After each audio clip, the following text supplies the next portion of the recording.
Hey guys, 4pulse here, and today we're going to take an advanced look at last hitting. Please note this is not a video teaching you how to perfectly last hit, that's something that gets constantly refined over time. Instead we'll be looking at how you can manipulate minion waves through how you choose to last hit minions. So first of all, let's clear up what last hitting is. Last hitting is the act of dealing a killing blow, so that you can grab not only the experience for the enemy's death, but also gold. We all know that it's super important to grab that last hit so that we can grab gold and get some items, but today I'll show you two forms of last hitting and their implications on your lane phase. So let's say that you want to push your wave out while last hitting and without dedicating any cooldowns or mana in order to do so. In this case you'll want to last hit the minions as soon as possible. This is something I refer to as a perfect last hit.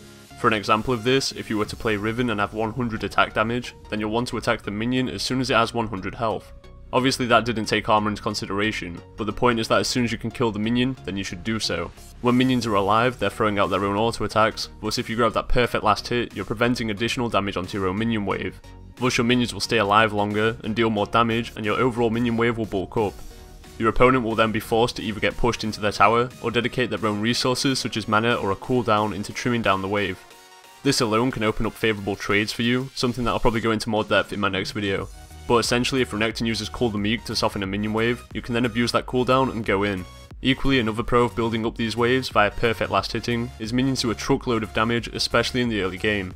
So with that Renekton example, he's currently down a cooldown on top of having more minions to deal with if you force an engagement, thus a great trade for you.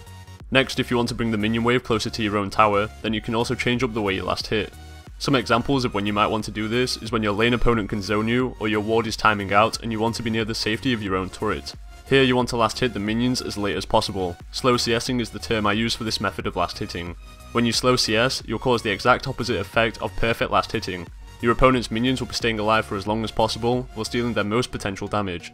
Since your opponents probably won't be considering how they're last hitting, then their wave will begin to push towards you. However, with the benefits of being close to your turret, the weaknesses of having to dedicate cooldowns and resources to grab CS on the turret should not be forgotten. Overall, how you choose to last hit will not always have the most obvious impact on how your lane phase does turn out. It's one of those subtle things that can be really hard to identify, but keep the concept of perfect last hitting and slow CSing in mind.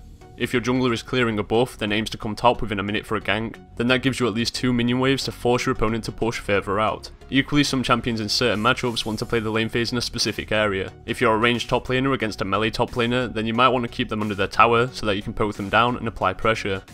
This topic can get super complex and contextual really fast, but if you do have any questions, feel free to leave them below and I'll try to help out. If you enjoy my content, as always feel free to leave a like down below and consider subscribing for future videos. Thanks for watching guys, and until next time, take care.